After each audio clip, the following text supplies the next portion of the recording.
حضرت عمر کا اسلام لانا اسلام کے لیے عزت کا ذریعہ بنا اور بلند آواز سے نعرہ تکبیر مکے کی فضاؤں میں بلند ہوا.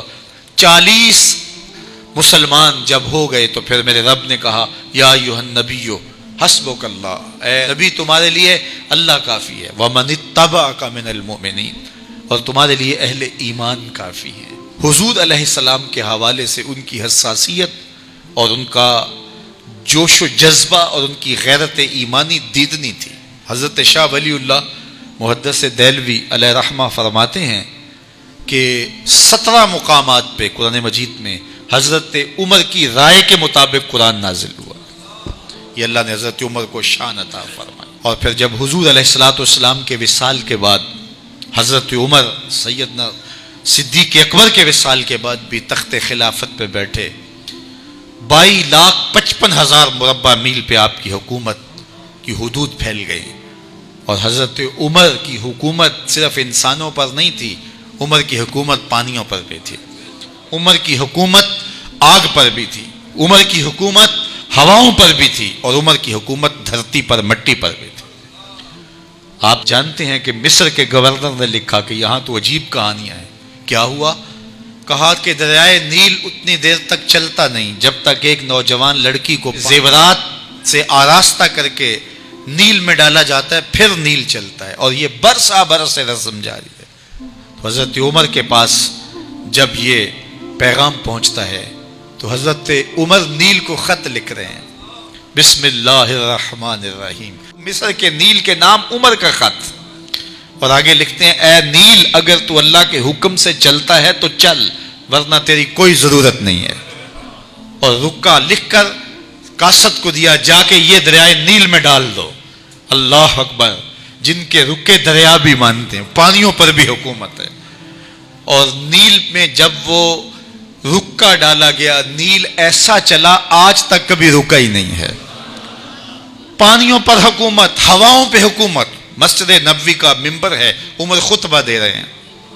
عراق کے علاقہ نہاوند میں جنگ ہو رہی ہے، مدینے سے 1 مہینے کی مسافت ہے، 1 مہینہ مسلسل چلیں تو نہاوند آتا ہے.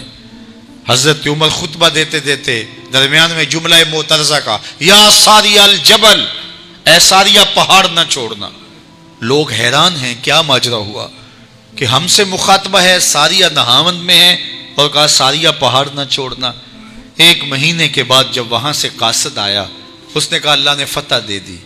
کہا کیسے؟ کہا پہاڑ کو چھوڑ کر دشمن پر ٹوٹنے لگے تھے، آگے بڑھنے لگے تھے، ان پر حملہ آور ہونے لگے تھے.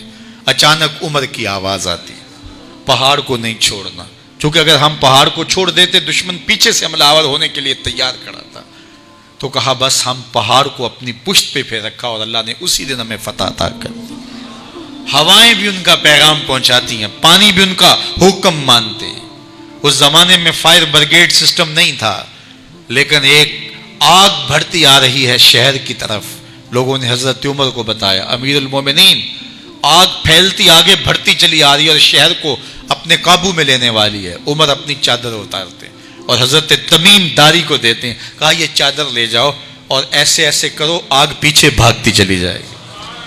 تو چادر ہلاتے جاتے ہیں حضرت تمیم داری اور آگ پیچھے بھاگتی چلی جاتی. مٹی بھی حکم مانتی ہے. ایک لونڈی کھڑی رو رہی ہے راستے میں، کہا تجھے کیا ہوا؟ کہا ٹھوکر لگی، میرا تیل زمین میں بہہ گیا، میری مالکہ بڑی سخت ہے، وہ مجھے کہے گی تم نے یہ کیا کیا. عمر درہ زمین پہ مارتے ہیں، فر الارض الم عادل علیک، زمین عمر نے تیری چھاتی پہ عدل نہیں کیا؟ تو عمر کے ہوتے ہوئے اس کا تیل پی جائے. زمین تیل باہر نکال دیتی ہیں، فرماتے ہیں ڈال لے اپنے برتن میں. تو یہ عمر کے ان کا حکم مٹی بھی مانتی ہے، ان کا حکم ہوائیں بھی مانتی ہیں، دریا بھی مانتے ہیں، ان کا حکم پانی اور آگ بھی مانتی ہے. وہ عمر، میرے حضور فرماتے ہیں ان الشیطان یفر من ذل عمر، میرا عمر وہ ہے جس کے سائے کو دیکھ کے شیطان بھی بھاگ جاتا ہے. حضرت عمر رضی اللہ تعالیٰ عنہ نے ایک بہترین نظم و نسق دیا اور امور سلطنت کو اس انداز سے منظم کیا.